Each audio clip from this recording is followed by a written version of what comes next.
আসসালামু আলাইকুম ও রহমতুল্লাহি ওবারাকাতুহু। ফাতিমা নাসরিন স্বপ্ন, অ্যাডভোকেট, ঢাকা জাজ court, legal practitioner, Bangladesh supreme court. অনেক স্ত্রী আছেন, তার স্বামী যদি তাকে ডিভোর্স দেয় তাহলে সেই ক্ষেত্রে তিনি কি করেন, তার স্বামীর বিরুদ্ধে একটা মিথ্যা যৌতুকের মামলা দেন। আর স্বামী নামক ব্যক্তিটি যখন জানতে পারেন যে তার বিরুদ্ধে একটা যৌতুকের মিথ্যা মামলা হয়েছে, তখন তিনি মনে করেন যে এই বিষয়ে আমার কোনো কিছু পদক্ষেপ গ্রহণ করতে হবে না বা কিছু করার নেই, আমার কিছুই হবে না। এই ধারণাটি ভুল। আপনার বিরুদ্ধে যখন একটি যৌতুকের মিথ্যা মামলা হয়েছে, তখন এই মামলাটি সত্য কি মিথ্যা তা প্রমাণিত হবে আদালতে।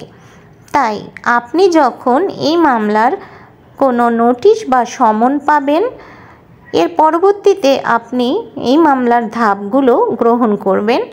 আপনি আদালতে অবশ্যই যাবেন, যে জামিন নেবেন এবং পরবর্তী ধাপগুলোতে অবশ্যই আপনি আদালতে উপস্থিত থাকবেন এবং এই মামলাটির যে আইনি কার্যক্রম আছে সেই বিষয়গুলোর জন্য আপনি একজন বিজ্ঞ অ্যাডভোকেটের মাধ্যমে কাজগুলি করে নেবেন। তাই বলবো যে যৌতুকের মিথ্যা মামলায় আপনি কখনো ভয় পাবেন না। আপনার বিরুদ্ধে যখন যৌতুকের মিথ্যা মামলা হবে, তখন আপনি যখন পদক্ষেপগুলো গ্রহণ করবেন এবং এর পরবর্তীতে যখন আদালতে প্রমাণিত হবে যে আপনার বিরুদ্ধে যে মামলাটি করা হয়েছে এই মামলাটি ছিল সম্পূর্ণ মিথ্যা, তখন আপনি ওই মামলার একটি জাবেদা নকল তুলে ম্যাজিস্ট্রেট আদালতে তার বিরুদ্ধে একটা মামলা করে দিতে পারবেন।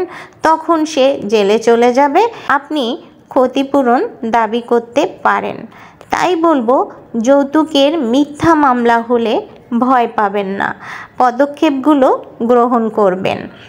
যৌতুক নিরোধক আইনের 6 ধারায় স্পষ্টভাবে বলা হয়েছে, যদি কোনো ব্যক্তি অন্য কোনো ব্যক্তির বিরুদ্ধে তাকে হয়রানি করার জন্য যৌতুকের মিথ্যা মামলা করে আর সেটা যদি পরবর্তীতে আদালতে মিথ্যা প্রমাণিত হয়, তাহলে তার 5 বছর পর্যন্ত কারাদণ্ড এবং 50,000 টাকা জরিমানা হবে। বাংলাদেশে এই ধরনের রায় হয়েছে, যদি কোনো ব্যক্তি অন্য কোনো ব্যক্তিকে হয়রানিমূলকভাবে যৌতুকের মিথ্যা মামলা করে এবং পরবর্তীতে তা কোর্টে প্রমাণিত হয়, তাহলে সেই ব্যক্তির বিরুদ্ধে মামলা করলে সেই ব্যক্তি জেলে চলে যাবে।